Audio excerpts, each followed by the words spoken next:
Morning. It's a bit wet. It's raining pretty hard, but I thought I'm going to come out for a walk anyway. So I've got my full waterproofs on and my umbrella. Dogs don't care, they're just still running around. It's not cold, it's just absolutely pissing it down. So I thought I'd come out.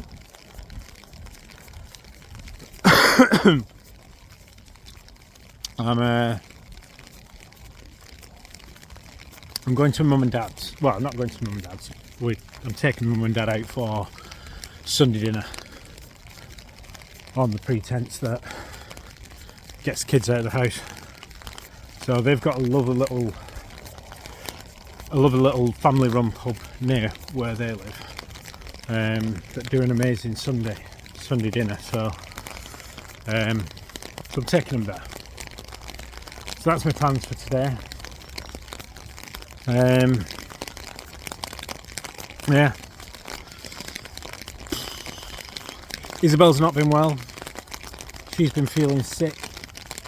Thomas had it the other day. He had the bug and he was throwing up, and then Isabel's not been feeling too. She seems better this morning. She seems pretty happy this morning, but yesterday she was feeling very sorry for herself. And like I said before, I don't like it when it's like this, because it does kind of magnify the fact that you know when you're feeling ill. Even now, I think when I'm feeling ill, just want my mum.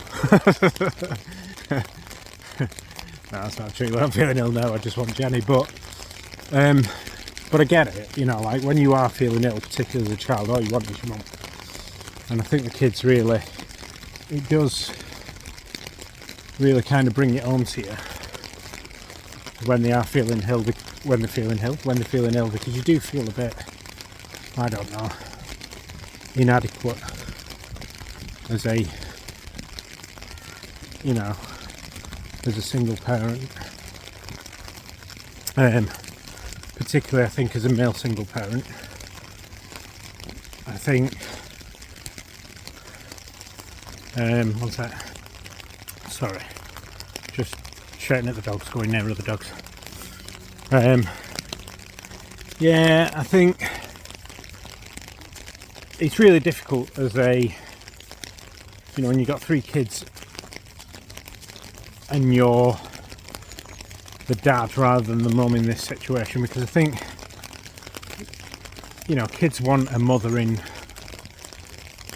presence in their life. And I try to be as mothering as I can, but let's face it, it's never going to be the same, is it?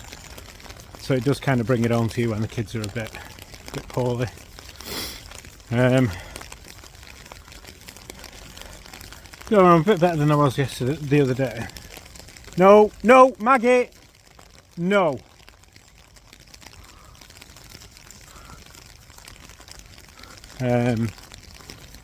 Jesus Christ, it's really raining now. Yeah, yesterday I felt really, really shit and inadequate. Now I just feel mildly shit and inadequate. It's all around parenting, really.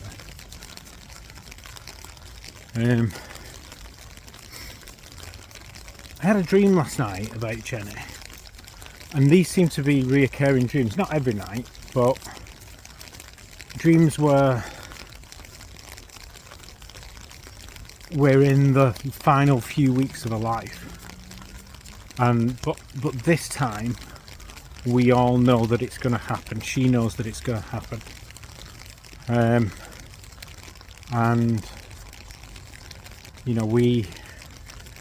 we think about what we're going to do, and we're counting down the days.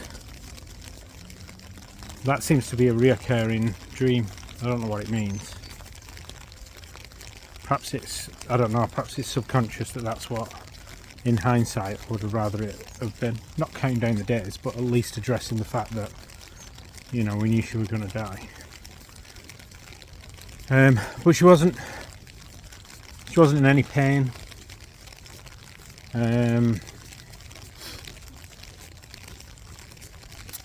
You know, and in a way it's nice that I have those dreams, because I can, you know, I can picture in my mind, and I can kind of interact with her rather than just looking at her on a photograph. So, not bad, but overall pretty positive, I think. Shit parenting. Not shit parenting before you all start screaming at me, not shit parent. No, I mean like feeling a little bit out of depth. But other than that, it's alright. It's good. So yeah. I think this time of year doesn't help because it's shit weather all the time, and getting out is really difficult to get them out of the house, and that, as you know, as I've said many times, that really weighs on my mind. You know, my kids are quite quiet anyway. They're not particularly outgoing because they take after the mum in that respect. Charlotte, really quiet. Thomas keeps himself to himself. Isabel, she's probably the most outgoing of the three, but equally can be really quite introverted sometimes. I've not got outgoing, like kind of gregarious children, because they take after Jenny. And for me, somebody who is quite, I won't say really outgoing, but you know, I'm relatively confident. I think the difference between our characters really magnifies, and it magnifies in a way that, because you always want your kids to take after you in a certain way, so it kind of magnifies that they're not, and when they're not, that kind of manifests as, I don't know, a feeling of failure, I suppose. But they'll be who they'll be. That's all I can hope for, really. They'll find a way. They do. I did. You know. Anyway, that's what's weighing on my mind today, other than the fact that the dog's going to be absolutely drenched and filthy. That's going to be fun. Okay, I'll just hose them down. Stop feeling guilty about getting a cold hosepipe. Just absolutely. Lacey stands there shivering, just like looking at me like, what have I done wrong? Maggie just doesn't care. But I'm just gonna hosepipe them down and then towel them down. That'll do. Right. I'm gonna get on with my walk because my hand's beginning to freeze. Right. Speak to you soon. Bye.